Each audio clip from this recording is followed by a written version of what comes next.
ரொம்ப எல்லாம் முடியல, எனக்கு சில பேச தெரியாது.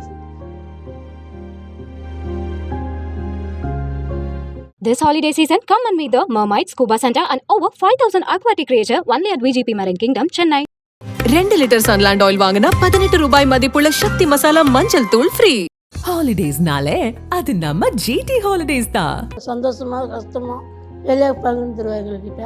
நீ நல்லா படித்து நீ நல்ல ஒரு வேலைக்கு போயிட்டீன்னா குடும்பத்தை உன் கையில் ஒப்படைச்சிட்டு நான் நல்லபடியாக போய் சேர்ந்துருவேம்மா, அதை தான் சொல்லிகிட்டு இருப்பார். கிட்னி 2 கிட்னி ஸ்பாயில் ஆயிடுச்சு. வாரத்துக்கு 2 நாள் நான் தான் கூட்டிகிட்டு போயிட்டு அப்படியே காலேஜுக்கு போவேன். அந்த நேரத்தில் சொல்லுவார், நான் ரொம்ப கஷ்டப்படுத்துகிறேன் நம்ம உன்னை, நான் என்னத்துக்கு என் உயிர் போக மாட்டேங்குதே. நான் வந்து அப்பா இருக்கும்போது சொன்னேன், நான் நல்லா படித்து ஒரு நல்ல வேலைக்கு போய் ஒரு வீடு வாங்கணும் அப்படின்னு நினச்சேன். பசங்களை தனியாக பசங்களையும் பொண்ணாடி தனியாக விட்டுட்டு போகிறோமேன்னு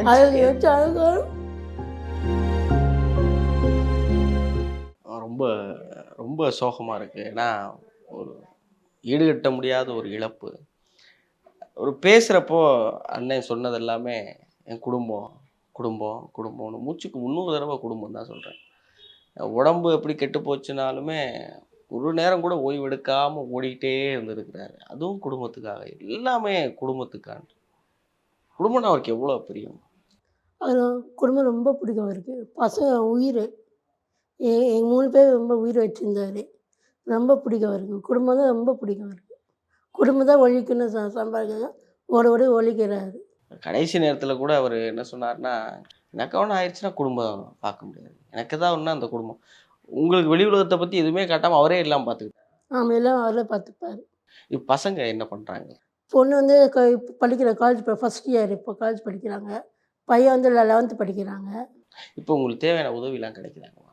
நல்லா கிடைக்கிறாங்க. எல்லாம் எங்கள் வீட்டு ஹஸ்பண்டோட நண்பர்களெலாம் எல்லாம் உதவி பண்ணுறாங்க. எல்லா நண்பர்களும் செஞ்சு கொடுக்குறாங்க எல்லாம். நிச்சயமாக அவருடைய இறப்புக்கும் சரி, அவர் கஷ்டப்படும் போதும் சரி, அவ்வளவு பேர் வந்து நின்னாங்க. ஏன்னா எல்லாரும் சொல்கிறது என்னென்னா, எல்லார்ட்டையும் நல்ல பேர் வாங்கினாரு அப்படின்னு சொல்கிறாங்க. எல்லார்ட்டையும் எல்லாரும் வந்து என்ன சொல்லுவாங்க அவரை பற்றி? நல்லா சொல்கிறார், நல்ல மனிதர், நல்லா உழைப்பாளி, எந்த கஷ்டம் கொடுக்குவார், எது கஷ்டத்தை அள்ளி கொடுத்தவார். அதனால் அவர் ரொம்ப எல்லா மக்களுக்கும் ரொம்ப பிடிக்கும் அவருக்கு. இந்த உலகத்தையும் ரொம்ப பிடிக்கும் அவர் தான். நாங்கள் பார்த்த போண்டாமணி வந்து ஒரு நகைச்சுவையாளர். நாங்கள் பார்த்தது வந்து ஒரு காமெடியை நான் பார்த்துருக்கோம். அவர் எல்லாரையும் சிரிக்க வச்சு பார்த்துருக்கோம். அவர் உங்கள் கூட இருந்த நாட்கள் நீங்கள் முதல்ல எப்படி தெரியும் அவர் உங்களுக்கு? எனக்கு வந்து கல்யாணம் ஆகலை எங்களுக்கு. இப்போ எங்கள் அப்பா வந்து காஸ்டியூமரு, எங்கள் அப்பா ட்ரெஸ் தைப்பார். எல்லா நடிகையும் எங்கள் அப்பா ட்ரெஸ் தைப்பார்.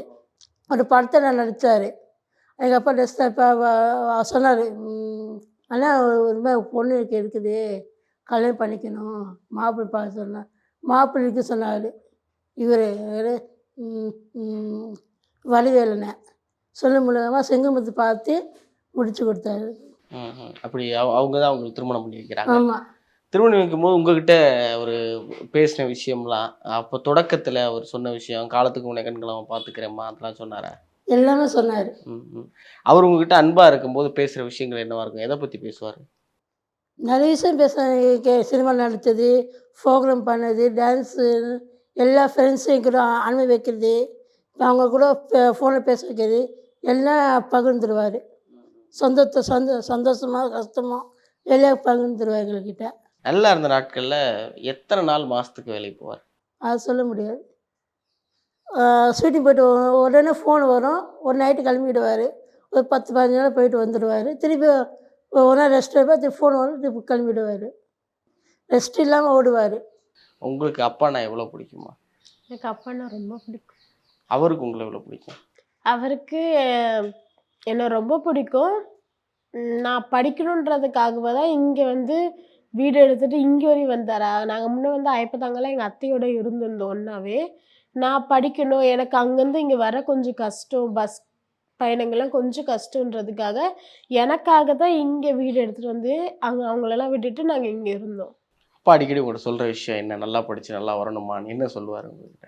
நீ நல்லா படித்து நீ நல்ல ஒரு வேலைக்கு போயிட்டீன்னா குடும்பத்தை உன் கையில் ஒப்படைச்சிட்டு நான் நல்லபடியாக போய் சேர்ந்துருவேம்மா, அதை தான் சொல்லிகிட்டு இருப்பார். எப்போ உடம்பு சரியில்லாமாச்சு? ரொம்ப மோசமாக உடம்பு சரியாமல் போயிடுச்சு. எப்படி முதல்ல தெரிய வந்தது உங்களுக்கு? என் பையன் அந்த ஹாஸ்பிட்டல் கூப்பிட்டு போனாங்க. கூட்டின்னு போய் அவங்க சொன்னாங்க கிட்னி ப்ராப்ளம் இருக்குது சொன்னாங்க. சரின்ட்டு 2 கிட்னி ப்ராப்ளம் இதே ஃபெயிலியர் ஆயிடுச்சு. அது சொல்லவே மனசு ஒரு பாரமாகிடுச்சு எனக்கு. என்ன பண்ணணும்னு தெரியல, யாரும் சொல்லுன்னு தெரியல. ஆனால் பெஞ்சமின் அண்ணா தான் எல்லாமே செஞ்சு உதவி பண்ணி கூட இருந்து எல்லாம் பண்ணார். உடம்பு சரியில்லாம ஆனதுக்கப்புறம் அப்பா என்ன சொன்னாங்க உங்ககிட்ட? அப்போ வந்து கிட்னி 2 கிட்னி ஸ்பாயில் ஆயிடுச்சு. அப்பாவை தம்பி ஸ்கூலு போயிட்டுருக்கும்போது எனக்கு காலேஜ் வந்து ஈவினிங்னால நான் தான் அப்பாவை தினமும் வாரத்துக்கு 2 நாள் நான் தான் கூட்டிகிட்டு போயிட்டு அப்படியே காலேஜுக்கு போவேன். அந்த நேரத்தில் சொல்லுவார், நான் ரொம்ப கஷ்டப்படுத்துகிறேன் நம்ம உன்னை, நான் என்னத்துக்கு என் உயிர் போக மாட்டேங்குதே, போயிருந்தா என்னத்துக்கு நீங்கள் இதுவாக நல்லா படிப்பல்ல, நான் ரொம்ப கஷ்டப்படுத்துகிறேனான்னு கேட்பாரு. அதெல்லாம் ஏன்பா நீ அப்படி பேசுகிற, அதெல்லாம் ஒன்றும் இல்லைப்பா, நான் உனக்கு செய்யாமல் வேறு யாருக்குப்பா செய்ய போகிறேன் அப்படின்னு சொல்லிட்டு நான் அப்பா இப்போ வந்து காலையில் 5 o'clock கூட்டிகிட்டு போயிட்டு ஒரு 10:30 அந்த மாதிரி முடியும். வீட்டுக்கு வந்து நான் காலேஜுக்கு போவோம். அப்புறம் டைமிங் சேஞ்ச் பண்ணோன்னே 8 மணிக்கு டயலிஸ் பண்ணிவிட்டு 12 ஆகிடும். என்னை அப்படியே கொண்டு போய் காலேஜில் கொண்டு போய் சேர்த்து விட்டுட்டு வருவார். முதல்ல அப்பா வந்து கிட்னி ஃபெயிலியர் ஆச்சுன்னு தெரிஞ்சோடனே நான் 12th முடிச்சிட்டேன். அப்புறம் வந்து கிட்னி ஃபெயிலியர் ஆனால் நான் படிப்பேனா மாட்டேனான்னு கூட எனக்கு தெரியல அப்புறம். ஏன்னா அப்பா வந்து இப்படி இருக்கார், மோஸ்ட்லி போக மாட்டா, படிக்க முடியாதா இல்லை வேலை அப்படிலாம் யோசிக்கும் போது தான் கடவுளாக பார்த்து ஐஸ்வரி கணேஷ் சார் வந்தார். அவர் வந்து ஃபோனில் நீ படிம்மா, நீ இந்த 12th எக்ஸாம் முடி, நான் உனக்கு காலேஜில் சீட்டு தரேன்னு சொன்னார். இப்போ நான் அவர் மூலியமாக தான் படிச்சிட்ருக்கேன். அப்பா அப்படின்னு சொன்னோடனே முதல்ல ஞாபகம் ஒரு விஷயம் என்ன? அப்பான்னு சொன்னாலே கடவுள் கொடுத்த வரம் தான் சொல்லுவேன். ஆனால் இந்த மாதிரி ஒரு அப்பா கொடுத்ததுக்கு கடவுள் நன்றி சொல்லணும். ஆனால் உடனே எங்களுக்கு திடீர்னு இந்த இழப்பு வந்ததுனால கொடுத்த கடவுளை அப்பாவை இவ்வளோ சீக்கிரத்தில் எங்கள்கிட்ட இருந்து பிரிச்சிட்டாரு. அதுதான் கொஞ்சம் வருத்தம். அப்பாக்காக ஒன்று பண்ணணும்னா என்ன பண்ணணும்னு நினைக்கிறீங்க? அப்பாவுக்காக நான் பண்ணணும்னா நல்லா படித்து, நான் வந்து அப்பா இருக்கும்போது சொன்னேன், நான் நல்லா படித்து ஒரு நல்ல வேலைக்கு போய் ஒரு வீடு வாங்கணும் அப்படின்னு நினச்சேன். அதெல்லாம் நான் இப்போ நல்லா படித்து ஒரு நல்ல வேலைக்கு போய் அந்த வீடை வாங்கி அப்பா பேரில் வீட்டு நேம் வைக்கணும்னு எனக்கு ஒரு ஆசை. இன்னைக்கு அவர் இல்லைங்கிறத எங்களால் ஏற்றுக்க முடியல. நீங்கள் எப்படிமா அதை தாங்கிக்கிறீங்க? ரொம்ப எல்லாம் முடியல, எனக்கு சில பேர் தெரியாது.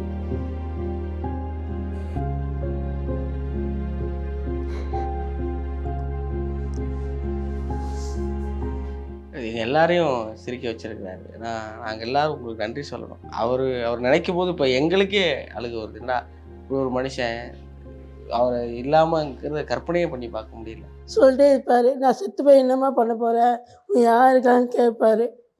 நான் பேசுறது தப்புங்க, உனக்கு ஒன்றும் ஆகலாம், நான் ஆறுதல் சொல்லுவேன், அவர் எனக்கு ஆறுதல் சொல்லுவார். அவர் இலங்கையிலேருந்து அவ்வளோ கஷ்டப்பட்டு இங்கே வந்து அவ்வளோ கஷ்டப்பட்டு வாழ்க்கை முழுக்க ஓடிட்டே இருந்திருக்காரு. எப்போயா ஒரு நாள் சொல்லியிருக்காரா, ரெஸ்ட் எடுக்கணும்னு ஆசைப்பட்றேன், கொஞ்ச நாள் எங்கேயாவது வெளியே போகணும், நம்ம எல்லாரும் கொஞ்சம் ஓய்வு எடுக்கணும், அப்படி ஏதாவது பேசியிருக்காரா? அதனால் பேசியிருக்காரு. சொல்லுவோம், நாங்கள் வாங்க போயிட்டு என்ஜாய் பண்ணிட்டு ரெஸ்ட் எடுத்து வாங்க சொல்லுவோம். அது முடியாதும்மா, வேலை இருக்கும், ஃபோனுன்னா ஒரு ஃபோன் ஒரு இருந்தது, ஃபோன் வரும், அது இப்போ பண்ண முடியாதுல்ல, அதனால அவர் வந்து கேன்சல் பண்ணிட்டு ஷூட்டிங் போயிடுவார். சாரிம்மா, உன்னால் கூட்டின்னு போகணும், இன்னொரு டைம் கூட்டின்னு போகிறேன்னு சொல்லுவார். அப்பா இப்போ ரெஸ்ட் எடுக்க வைக்கணும்னு யோசிச்சிருக்கீங்களாம்மா? யோசிச்சிருக்கேன். நான் சொல்லுவேன், ஒரு நாள் கேட்டேன் அப்பாட்ட, அப்பா நீ இந்த மாதிரி ஓடிக்கிட்டே இருக்க, ஒரு நாள் வாப்பா நம்ம எல்லாரும் எங்கேயாவது போவோம் அப்படின்னு நான் கேட்டதுக்கு அப்பா இல்லை, நான் எப்படிம்மா அதெல்லாம் விட்டுட்டு வருவேன், என் உயிரே சினிமாம்மா, நான் சினிமாக்காக தான் இங்கேயே வந்தேன், நான் எப்படிம்மா சினிமாவை விட்டு ஓய்வு எடுக்க முடியும், சினிமாக்காக தான் நான் செத்தாலும் பரவாயில்ல, சினிமா தான் உலகம் எனக்கு, எல்லாமே அவர் தான், சினிமா தான் எனக்கு சொல்லுவார். அடிக்கடி சினிமா பார்த்தே பேசுவார். அவர் எம்ஜிஆர் சார் விரும்பி பார்ப்பாரு அப்படின்னு கேள்விப்பட்டிருக்கோம். அப்பா வந்து எம்ஜிஆரோட மிகப்பெரிய பக்தன் கேள்விப்பட்டிருக்கோம். அது இல்லாமல் வேற யாருடைய படங்கள்லாம் விரும்பி பார்ப்பாரு? நிறைய படம் பார்ப்பாரு. விஜயகாந்த் அவர்கள் மேலே பெரிய அன்பு வச்சிருந்தா கேள்விப்பட்டேன். ஆமாம். யாரை பற்றி வீட்டில் பேசுவார் அதிகம் நடிகர்களில்? எல்லா பற்றியும் பேச, இந்த யாரை பற்றி தப்பாக பேச மாட்டார். எல்லாம் நல்லபடியாக யாரையும் பேசுவார். பிரிச்சு எல்லாம் பேச பேசுவாரு, மாட்டாரு. ஒண்ணாதான் எல்லாரையும் சமமா தான் சம்மந்தம் பார்த்து பேசுவாரு. பேசுவார். யாரெல்லாம் வீட்டுக்கு வந்திருக்கிறாங்க அவரை பார்க்கறதுக்கு? நிறைய பேர் வந்துக்கிறாங்க. அதில் யாராவது ஒருத்தர் வந்தது மறக்க முடியாது ஏதாவது ஒன்று? பாக்யராஜ் சார் தான் அறிமுகப்படுத்தி வச்சுருக்கிறாங்க. நிறைய பிரபலங்கள் இருக்கிறாங்க. அவர் நடித்ததுலே நீங்கள் உங்களுக்கு ரொம்ப பிடிச்ச காமெடி இப்போ எங்களுக்கு நிறையா இருக்குது. வடிவேல் சார் கூட சேர்ந்து நடித்தது இன்னும் நிறையா இருக்குது. அதில் உங்களுக்கு பிடிச்சது? எனக்கு வந்து பிடிச்சது அடிச்சு கேட்டாலும் சொல்லாதீங்க, அந்த டைலாக் தான் ரொம்ப பிடிக்கும். ஏன்னா அதில் தான் அப்பா ஃபேமஸான டைலாக்கு. அதுதான் இன்னும் யார் எது கேட்டாலும் அதைத்தான் சொல்கிறாரு. அதுதான் எனக்கு ரொம்ப பிடிக்கும் அந்த டைலாக்கு. இலங்கையிலேருந்து இந்த அந்த போர் நடந்தப்போ குண்டு அடிபட்டு அவர் இங்கே இந்தியாவுக்கு வந்தது அதெல்லாம் கேள்விப்பட்டிருக்கோம். அது என்ன நடந்தது உங்கள்கிட்ட சொல்லியிருக்காரா அதெல்லாம்? நல்லா சொல்லியிருக்காரு. என்ன என்ன நடந்ததுமா? அது வெளிநாட்டு அங்கே உகாமாலேருந்து குண்டு அடிபட்டு வந்தார். அது உயிர் பறிப்பாமா இது உயிரை வருமோ சொல்ல முடியாத சூழ்நிலை. அது அப்படியே செத்துட்டாருன்னு சொல்லிட்டு கொண்டு வந்து இங்க போட்டுட்டாங்க எடப்பாடியில. அதுக்கப்புறம் தான் உயிர் இருக்குன்னு சொல்லி கூட்டிட்டு போய் காப்பாத்துனாங்க. குண்டு இருக்கு முட்டியில, அது எடுத்தா உயிருக்கு ஆபத்து. எடுக்காம இருக்கு உயிர் குண்டு அப்படியே இவ்வளவு நாள் எடுக்காம இருந்திருக்காரு. ஓ, கடைசி வரைக்கும் அந்த குண்டு இருந்துச்சுங்களா? இருக்குது. ஓ, அது எடுத்தா உயிருக்கு ஆபத்து சொல்லிட்டாங்க டாக்டர்லாம். இப்போ அவருக்கு இங்கே இந்த குடியுரிமம் இந்திய குடிமகன்கிறதும் கொடுக்கல, பாஸ்போர்ட்டும் கொடுக்கல. கடைசி வரைக்கும் அதுக்காக போராடிட்டு இருந்தாரா? போராடினாரு. குடியுரிமை அப்புறம் கிடைக்கல. அதுக்கப்புறம் இப்பதான் பாஸ்போர்ட் எல்லாருக்கும் கொடுக்கலான்னு சொன்னதுனால இப்பதான் ரீசெண்டாக தான் அவரும் தம்பியும் போய் பாஸ்போர்ட்ல வேலையெல்லாம் முடிச்சுட்டு காசெல்லாம் கட்டி இன்னும் 4 மாசத்துல பாஸ்போர்ட் வரும்னு சொல்லி இது பண்றதுக்குள்ள இதாயிடுச்சு. கடைசி வரைக்கும் அவருக்கு பாஸ்போர்ட் வரும். வெளிநாடு போகணுங்கிற ஆசை அவருக்கு இருக்கு. எனக்கு அதான் சொல்லிட்டு இருந்தாரு. எனக்கு என்ன பாஸ்போர்ட் கிடைச்சிருந்தா நான் என்னத்துக்கு எல்லா நாட்டுக்கு போய் சுத்தி இருப்பேம்மா. பாஸ்போர்ட் இல்லாதனால தான் நான் என்னால போக முடியல. இப்ப பாஸ்போர்ட் கிடைச்சிச்சுன்னா நான் எங்க வேணாலும் போகலாம் அப்படின்னு சொல்லிட்டு இருந்தாரு. அங்கேயும் போகணுங்கிறது குடும்பத்துக்காக தான். ஆமா, சம்பாரிச்ச பணத்தை எந்த செலவும் இல்லாமல் அப்படியே கொண்டு வந்து கையில் எங்கே கொடுத்துருவாரு. அவர் எந்த செலவே பண்ண மாட்டார். சொல்ல பண்ண மாட்டாரு. எந்த கெட்ட பழக்கமும் இல்லைன்னு கேள்விப்பட்டாங்க. அவர் எந்த சிகரெட்டு தண்ணி வீடு எதுவுமே எந்த பழக்கம் கிடையாது அவருக்கு. சாப்பிட்றதா அவர் நல்லா விரும்பி சாப்பிடுவாரா? நல்லா சாப்பிடுவோம் விரும்பி. என்ன விரும்பி சாப்பிடுவார்? நான்வெஜ் மட்டனு சிக்கனு நண்டு மீன் புட்டு இடியப்பம். அதில் உங்களுக்கு என்ன வாங்கிட்டு வருவார் வெளியில இருந்து வந்தா? எனக்கு எங்க ஏதாவது ஊருக்கு போனா அதுல எங்க ஃபேமஸோ அதை அப்படியே வாங்கிட்டு வந்து கொடுத்துருவாரு. இல்லைனாலும் கடைக்கு கூட்டிட்டு போயாவது வாங்கி கொடுத்துருவாரு. அவர் லைஃப்ல இந்த விஷயம்லாம் பண்ணணும்னு வச்சிருந்ததெல்லாம் என்னென்னங்கம்மா? உங்களை சந்தோஷமா வச்சுக்கணும், பசங்களை படிக்க வைக்கணும், இன்னும் வேற என்னெல்லாம் அவருக்குன்னு ஆசையா இருந்தது? இதெல்லாம் ஆசையோட ஒரு சொந்த வீடு கட்டணும். உயிரோடு இருக்கும்போது வீடு கட்டி வீட்டுல இருந்து அந்த வீட்டுக்கு ஒரு வீடு கட்டணும்னு அவருக்கு ஒரு ஆசை. இல்லைன்னா பொண்ணு நான் படிச்சு வேலைக்கு போய் ஒரு லோன்லயாவது வீடு வாங்கி இருக்கணும், பிளாட்டு அப்படின்னு நினைச்சிட்டு இருந்தாரு. ஒரு வீடு கட்டிடணுங்கிறது, வீடு கட்டி சொந்த வீடு கட்டி அவன் பேர் வச்சு சீலடா அடிக்க வச்சு அவரோட ஷீல்டெல்லாம் அடுக்கி வச்சு பார்க்கணும்னு ஆசைப்பட்டாரு. நீங்க என்ன பாருங்க, எல்லா ரூம்ஸ்லயும் சீல்டு அட்டை பாக்ஸ் நிறையவே கிடக்கும். மொத்தம் 10 பாக்ஸஸ் இருக்கு. 10 பாக்ஸ் இருக்குது. பாக்ஸ் சரியா அவர் வாங்கின ஷீல்டு தான் இருக்கு. அதெல்லாம் அவர் ஒரு வீடு கட்டி அதில் வச்சு பார்க்க ஆசைப்பட்டாரு. ஒரு கெஸ்ட் ஹவுஸை கட்டி அது சீல்டு அடிக்க வச்சு நீட்டாக வைக்கணும் ஆசைப்பட்டோம். எல்லா ஷீல்டுமே இந்த ரூம் ஃபுல்லா அடுக்கி வைக்கணும்னு அவரோட ஆசை. உயிரோடு அதான் ஆசைப்பட்டு இந்த காட்சியில். இப்போ நீங்கள் அந்த வீடை எப்படியாவது அப்பாக்கா கட்டணுங்கிறதுல கட்டி அதே மாதிரி ஷீல்டெல்லாம் அடுக்கி வைக்கணும்னு ஆசைப்பட்டோம். ஏன்னா வேற காரு பைக் அதெல்லாம் வாங்கணுங்கிறது அவருக்கு லட்சியம் இருந்துச்சு. கார் வாங்கினாரு. செகண்ட் ஹேண்ட்ல வாங்கி வெளியில அங்க விட்டுருக்காரு. பையனை என்ன வாக்கணும்னு ஆசைப்பட்டார்? பையனை அவர் ஃபீல்டுக்குள்ள விட்டுறோம், சினிமா ஃபீல்ட்ல ஹீரோவா ஆக்கணும்னு அவரோட ஆசை. அது பையன்கிட்ட சொல்லுவாரா? அடிக்கடி சொல்லியிருக்காரு. அவனுக்கும் அதுல விருப்பம் தான். இப்ப குழந்தை நட்சத்திரமா ஏதாவது படங்கள் நடிக்கிறது? ஏதோ ஒரு படம் நடிச்சிருக்காரு. சம்போ சிவசம்போ படத்துல இமான் அனாச்சியோட ரெண்டு அசிஸ்டண்டா நடிச்சிருக்கு. பையனை சினிமாவில் ஒரு பெரிய ஆக்டர் ஆக்கணும்னு ஆசைப்பட்டார். ஆமா. கடைசி நேரத்தில் அவர் உங்ககிட்ட பேசின விஷயங்கள் என்னமா? கடைசி நேரத்தில்? கடைசி நேரத்தில் என்கிட்ட நான் அன்னைக்கு டைவர்ஸ் பண்ணிட்டு வந்தார், உடம்பு சரியாமல் இருக்கு, வாப்பா ஆஸ்பத்திரி டயர்டாக தான் வந்தார். வாப்பா நான் அப்போவே கூப்பிட்டேன், வாப்பா ஆஸ்பத்திரிக்கு போவோம் போவோன்னு சொல்லிட்டு இருந்தேன். அவருக்கு வந்து இல்லை தம்பி வரட்டும் பையன் வரட்டும் பையன் வரட்டும் அதையே தான் சொல்லிட்டு இருந்தார். கடைசியில் பையன் என்னென்ன ஆச்சுன்னு தெரில, ஒரு 7 7:30 6:30 போல் அவரே ஆஸ்பத்திரி போவோன்னு சொல்லிட்டாரு. அப்புறம் என்கிட்ட அப்பப்போ எழும்பி பிளேன் டீ வேணும் பிளேன் டீ வேணும் இதுதான் கேட்டு சாப்பிடவே இல்லை சரியாவே. அப்புறம் தம்பி வந்து வந்துட்டான் 10 மணிக்கெலாம். அப்பா சாயரம் வந்துட்டான்னு சொல்லிட்டு இப்படி கூட்டிகிட்டு வரேன், இங்கே இந்த சேர் இங்கே போட்டு அது கீழே விழுந்தார். அப்புறம் நான் தூக்கி நிற்க வச்சு கூட்டிகிட்டு போனால் படிக்கட்டு அந்த இடத்துலயே விழுந்துட்டார். அதுக்கப்புறம் அவர் கிளம்பல.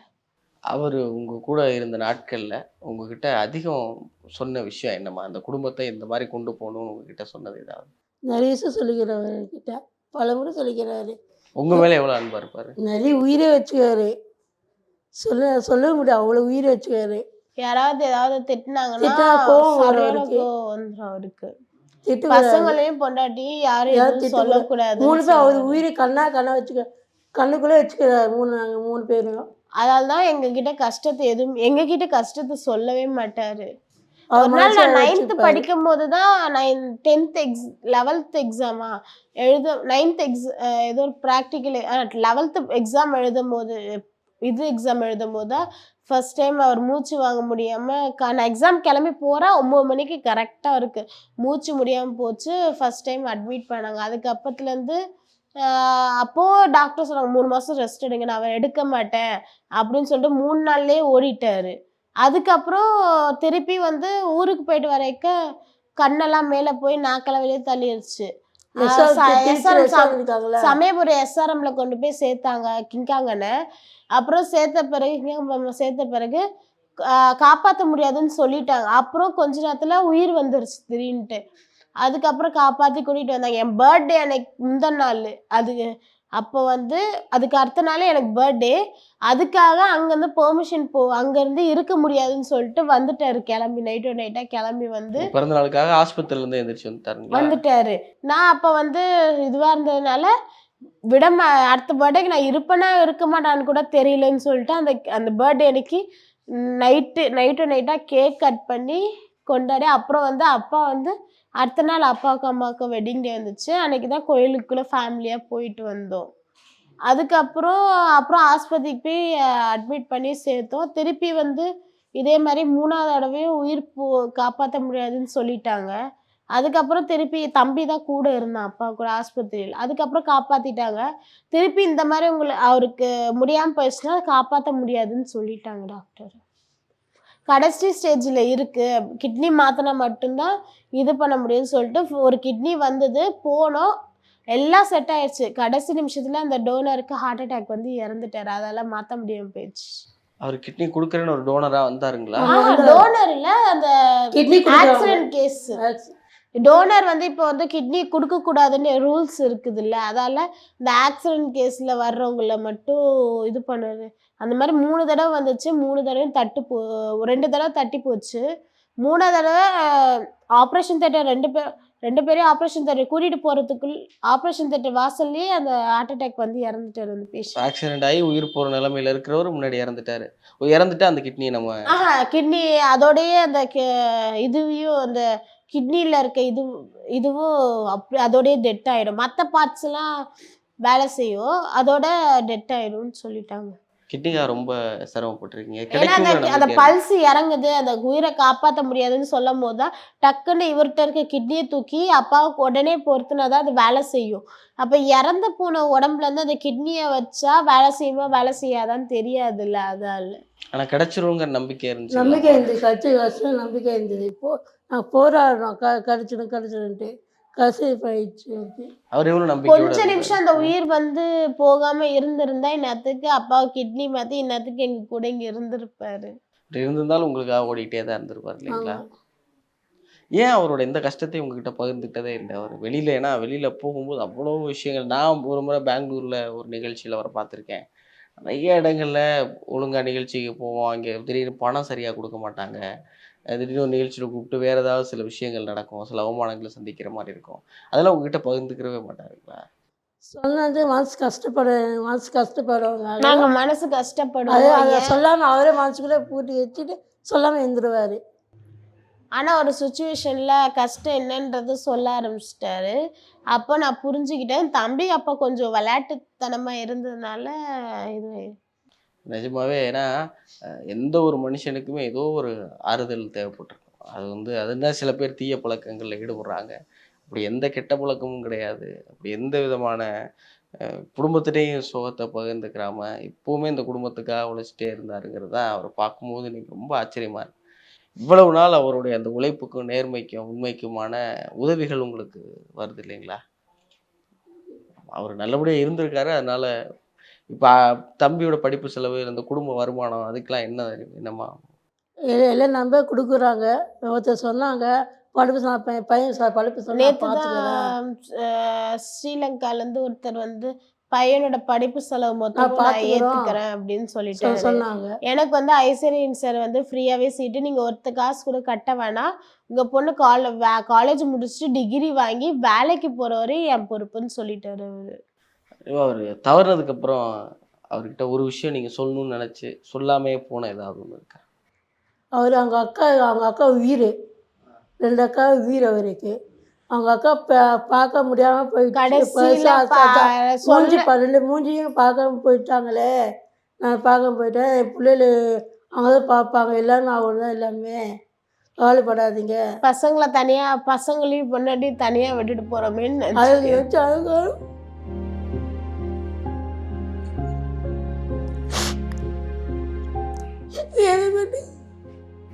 எப்படி ஆறுதல் சொல்கிறதுன்னு தெரியல. ஆனால் ஒன்று மட்டும் உண்மை, அவர் இப்போ உங்களுக்கு கண்டிப்பாக மேலே இருந்து உங்களை பார்த்துக்கிட்டு இருப்பார். அவர் மூலியமாகவும் அவருடைய உழைப்பு மூலியமாகவும் உங்களுக்கு வந்து சேர வேண்டியது சேரும். நீங்கள் அப்பா கிட்ட சொல்லணும்னு நினச்சது தான் ஒன்று இருக்காமா? அப்பா கிட்ட சொல்லணும்னு நினச்சி அவர்கிட்ட சொல்லாமல் போன விஷயம்? அப்பா நீ கவலைப்பட, நான் இருக்கிறேன், நான் உன்னை வச்சு பார்த்துக்கிறேன், கவலைப்படாதீங்க. நான் சம்பாதிச்சு உங்களை உட்கார வச்சு நான் ராஜா நானே பார்க்குறேன், அம்மா அப்பா உட்கார வச்சு பார்க்குறேன்னு இது ஆசைப்பட்ட பொண்ணு. கைசாசா தான். இது ரெட் நூல்லேருந்து உங்களுக்கு ஒரு சின்ன தொகை இது நீங்கள் வச்சுக்கிறேன், எங்களுக்காக ஏற்றுக்கணும். நிஜமாக அவருடைய பேரை நீங்கள் 2 பேருமே காப்பாற்றுவீங்கிற நம்பிக்கை எனக்கு நிறைய இருக்குது. ஏன்னா அவர் எங்கெல்லாம் சிரிக்க வச்சார், உங்களையும் சிரிக்க தான் வச்சுருக்காரு. ஆனால் அவருக்குள்ளே அவர் மட்டும்தான் அழுதுகிட்டே இருந்திருக்காரு. இதுக்கப்புறம் அவர் உங்களை பார்த்து ரொம்ப நிம்மதியாக கடவுளாக இருந்து ஆசீர்வதிப்பார். ரொம்ப நன்றி. This holiday season, come and meet the Mermaid Scuba Center and over 5,000 aquatic creature only at VGP Marine Kingdom, Chennai. 2 litre Sunland oil வாங்கினா 18 ரூபாய் மதிப்புள்ள சக்தி மசாலா மஞ்சள் தூள் ஃப்ரீ. ஹாலிடேஸ்னாலே அது நம்ம GT ஹாலிடேஸ் தான்.